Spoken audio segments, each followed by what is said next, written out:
Rock and roll. Rock and roll. Rock and roll. Rock and roll. Rock and roll. Rock and roll. Rock and roll. Rock and roll. Rock, rock, rock, rock, rock, rock, rock. Stay tuned for more rock and roll. All right. Welcome back to the It's Only Rock and Roll podcast. I'm Don DiMuccio, and you've tuned in on a good one. We've made it to double digits, folks. Episode 10. It's a milestone. It's like 80 episodes in dog years. And later on in the show, we have an incredible special guest interview here to mark this occasion. Manager, producer, A&R man, and the Peter and Gordon. Music industry mogul 𝗙𝗲𝗃 will be joining us. Today's guest is a true renaissance man of the music business. As one half of the 1960s pop duo Peter and Gordon, he and the late Gordon Wallace scored 8 top 20 hits, including the classic World Without Love. Later, he would go on to produce and manage icons like James Taylor and Linda Ronstadt, Bonnie Raitt and Randy Newman. In the 90s, he was named Senior Vice President of Sony Music Entertainment, and recently Queen Elizabeth awarded him the prestigious CBE Award for a lifetime of contributions to the arts. Please welcome to the It's Only Rock and Roll podcast, Peter Asher. Good morning, Peter. Good morning. Thank you very much. Unfortunately, that intro took up the whole show, so we're all out of time. Thank you. You've been in show business in one form or another your entire life. So talk to me a little bit about your early foray into the limelight. Yeah, I began as a child actor. Both my sisters and I got signed up by this agent. I think really just because we evidently were kind of a cute-looking trio, all with red hair and so on, and graded in height, you know. Right. I imagine they expected us to get some highly paid television commercials or something, which sadly never happened. But we did all start acting, and we all enjoyed it. We'd always been like, you know, the kind of kids that put on shows and stuff of our own anyway. And I did that for a number of years. My first film was when I was 8, when I had the great good fortune of having my mother in the film played by Claudette Colbert, the beautiful American movie star. Yeah. So I was off to a good start. And pretty much everyone knows that your sister, the esteemed actress Jane Asher, was engaged to Paul McCartney and dated him from 63 to 68. I understand for a period he moved in with the family shortly before you and Gordon got signed to EMI. Talk about that convergence of events. Yeah, I mean, when, you know, Paul and Jane met when she was hired by a magazine or asked by a magazine to go and do a kind of review of the Beatles' first London concert. They asked Jane as the sort of visiting celebrity reviewer to go and see what all the fuss was about. And she met them all, of course, afterwards. She was taken backstage and ended up, Paul asked her out and so on. So she went out with Paul for a number of years. And one of the results of that was that he was hanging around our house a great deal. He was there for a lot of meals and so on. And eventually our parents offered him the guest room at the top of the house next to my bedroom. So that's how he and I ended up spending a couple of years off and on, you know, because he was on the road, of course, but sharing the top floor of that house and became friends. I know you met Gordon in school, but how did Peter and Gordon come together as a recording unit? We were in the same house at school, if you know, in the traditional English sense of schoolhouses. Everyone knows what that means now since Harry Potter. They didn't used to. But it wasn't Slytherin, I assure you. And so we were in the same house and we ran into each other. We noticed that we both had guitar cases. We carried it around with us. So we ended up chatting about that. And we liked some of the same kind of music. We tried singing together really just to see what happened. I mean, if there'd been more of us who'd met the same way, we might have turned out to be a band like everybody else. But as it happened, we were just a duo. So we started singing together at school. And to our surprise, because our voices are very different. You know, most duos, successful duos, you find their voices are not completely different. I mean, the Everly Brothers, yes, I can always tell which is Don and which is Phil, but it's not night and day. Right. Whereas in Gordon and me case, he had this big, rich, huge baritone, Elvis-y voice, and I had this more of a choir boy, sort of weedy, white voice. And somehow together they sounded cool, so we kept doing it. And how about the recording contract? How did that come about? We were playing a place called the 𝗃 Club in London. It was one of the better gigs we'd ever got. It was sort of an upmarket drinking and eating club. A lot of English actors. First time I ever met Michael Caine was because he used to come down to that club a lot and people like that. Yeah. So we would play 2 or 3 sets a night, acoustic guitars sitting at the bar. We took requests, you know, the usual sort of thing, especially in a place like that. A few people would be listening. Some people would be eating and drinking. But one night, evidently one of the people who was listening was this guy called Norman Newell, who was a an A&R guy for EMI, and he asked us if we'd come and do an audition because he liked the way we sounded. And we did, and we passed, and they signed us up. At that point, did you have Will Without Love? No, not at all. Talk about how that came to be. I'd heard the song. It was before we got signed, I think. But I'd heard the song, and Paul had explained to me that it was a Beatles reject, that John didn't think much of it, and they weren't going to record it. And Paul, indeed, hadn't finished it. It didn't have a bridge. And I liked the song, so I'd made a kind of mental note of it. So after we got signed, we were picking songs for our first session. The idea was that we would have one day in the studio to do 5 or 6 songs and see if there was anything that sounded like a single. At the time, I think Norman was seeing us as very much a folk act. We were going to be sort of Britain's answer to the folk boom, and 2 guys with acoustic guitars kind of thing, Peter and Paul without Mary, as it were. Right. And in the meantime, he did, he'd picked a couple of songs already. He loved our version of 500 Miles, the old folk song. Yeah. And he thought maybe that could be a single for us, which maybe it could have been. I don't know. But in the meantime, he also said, if you know any other good songs, bring them along. And that's when I kind of thought to myself, maybe I do. And I went back to Paul that night, I think, or the following night, and said, is that leftover song still an orphan? And he said, yes, it is. We're not doing it. No one's doing it. I haven't finished it. And I said, well, can we have it? We've got a record deal now. I'd like to have a go at that song. And he said, yes, you can. And he did then graciously finish it just in time for the session, because it still didn't have a bridge up until about a week before the recording day. And I saw that you actually still have the handwritten copy of that. I do. Yeah. Yes, I do. Yeah. Yep. Safely tucked away somewhere. Yes, of course, of course. Well, actually, it's been in a traveling Grammy Museum exhibition about songwriting for a while. It's just come back, I think. So I now have to bring it home, but it's safely locked up somewhere in the Grammy vaults. Yes. The Byrds get so much credit for being folk rock pioneers. I think that's an accolade that Peter and Gordon should have got too, because you were marrying the Mersey sound with American folk songs like Pretty Mary and All My Trials and all that. Yes. And, we used to do a lot of those songs. Yeah. It's a beautiful sound. Well, thank you. I mean, an interesting side note to that is that sometime, many years later, I was talking to David Crosby, who became a great friend and still is. And I said, well, when you guys first started singing, I'm assuming you were trying to sound like the Everly Brothers, just like we were. And he said, no, that when he and Chris Hillman first sang together, they were consciously trying to sound like Peter and Gordon. And I went, really? See? That's the most flattering thing I ever heard in my life. And he said, yeah, because, all of us wanted to sound like the English bands.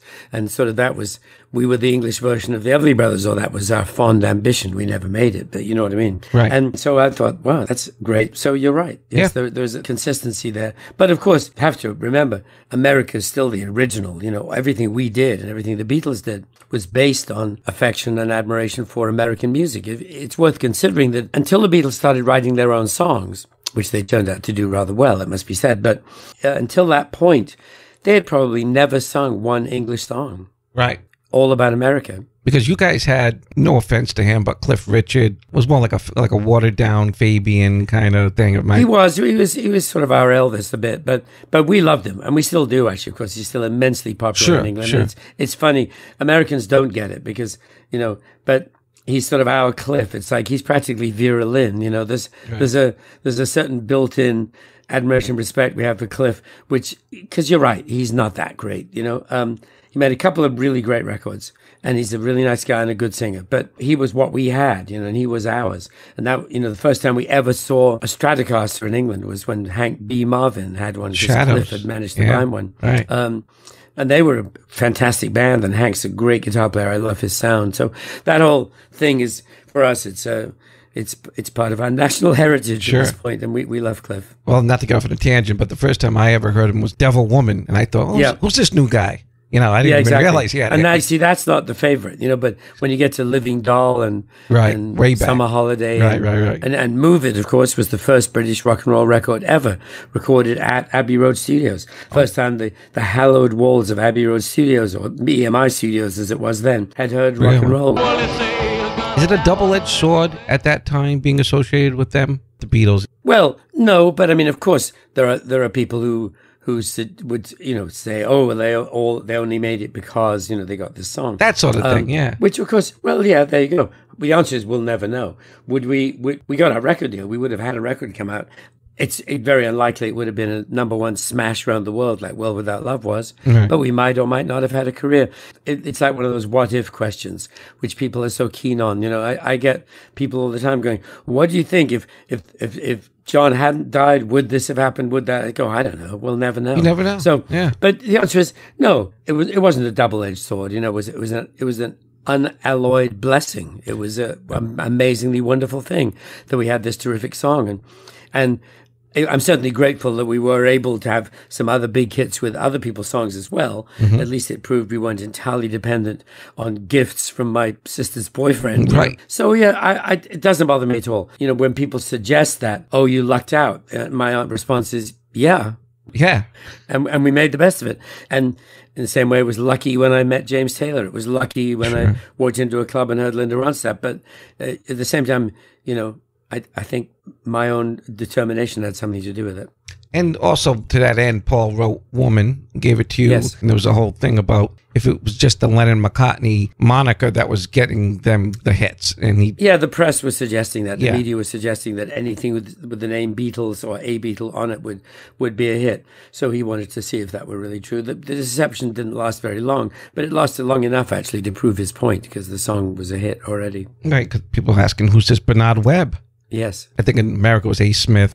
There's some copies said A. Smith. I don't know really why that happened. And of course, in England, it's Bernard, not Bernard. Oh, too. sorry. It's quite all right. But the gentleman's name, since he doesn't exist, is irrelevant. But it's Bernard Webb. Right. And Lady Godiva, very cool. Yeah. Great song. And that went on to be a top 10 hit in, I think, late 66. And That was written by right? Mike Leander. Who's a great songwriter, and as you probably know, also wrote the string arrangement for She's Leaving Home. I didn't know that. That's a great. Beatle footnote. Oh. It's the only orchestration that George Martin did not write in the entire Beatles catalog, and it's a brilliant orchestration. Yeah. So Mike Leander wrote that. Yeah, no, I didn't mind that one. It wasn't my super favorite, but I enjoy singing it. I sing it often. The one I really didn't like was the follow-up, Night in Rusty Armor. I thought that was really dopey. But it was a hit. It was a hit. It was a big hit in Canada, and we thought the Canadians were smarter than that. But it was a big hit in Canada. And I've been listening recently to Hot, Cold, and Custard, which is definitely a departure from the kind of music you were making. Fair to say that was Peter and Gordon's foray into kind of art rock, psychedelic rock? Yeah, it was. Yeah, it was. Yeah, we'd sort of earned the power to do that, so we did, and we'd written some songs we kind of liked and tried out some stuff. There's bits of it I really like. It's interesting because, so much of our career runs weirdly parallel to Chad and Jeremy, with whom we were always mistaken. Yep. And people would muddle us up all the time. And of course, they did the same thing with Of Cabbages and Kings and The Ark, which were great records.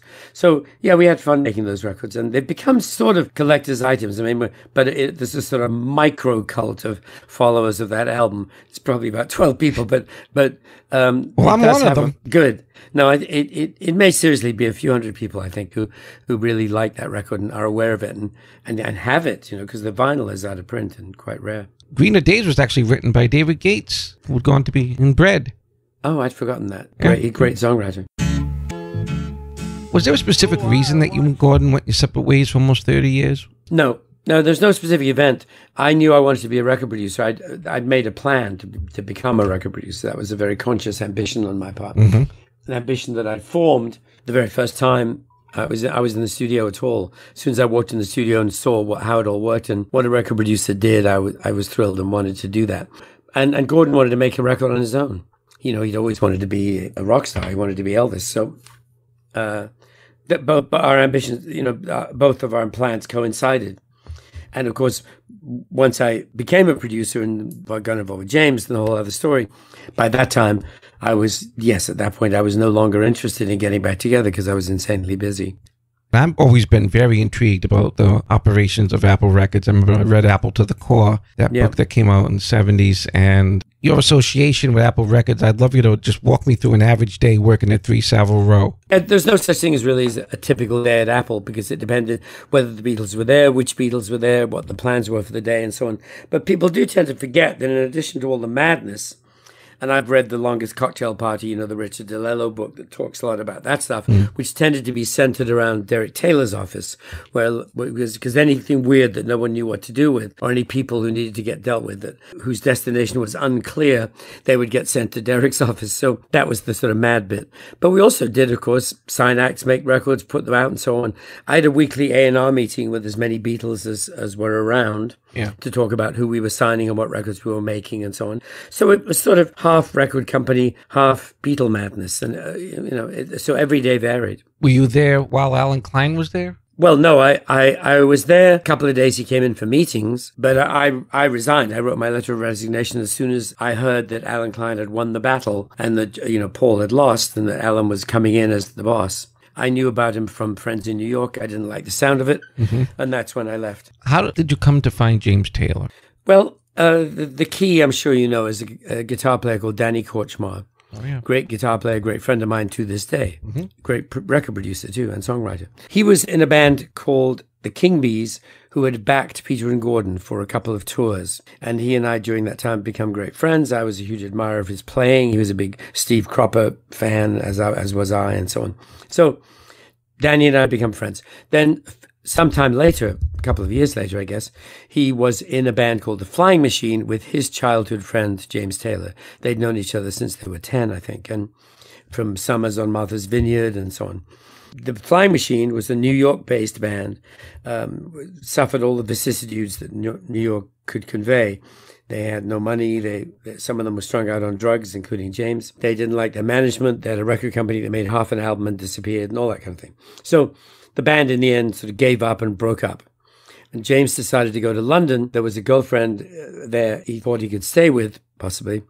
And so he went to London, and 𝗀𝗃𝗃𝗧𝗘 said to him, look, if you're going to London, I have a friend who lives over there who we still correspond, Peter Asher. You should give him a call. He's okay.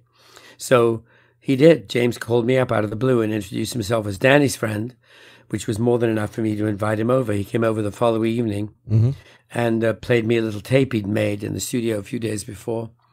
And I was overwhelmed. I thought it was unbelievably good. And he picked up my guitar and played a couple more songs, and I was knocked out. And I said to him, look, I've just got this new job, as it happens, a head of A&R for a new record label. I can sign people. Would you like a record deal? And he said, yes, please, I'd love one. That was how it. How were they in terms of promotion for James? Was he getting... Apple, you mean? Yeah. Well, not much. I mean, by the time that the James Taylor Apple album came out, Apple was already getting a bit disorganized and losing a bit of morale, because there were all these rows going on. So, yeah, I think the record wasn't quite the right record. I mean, I think we could have made a better record, but it had some great, amazing songs on it. James came through with great songs, of course, because they were all the songs he'd written so far in his life. And so we had something in the way she moves and something's wrong.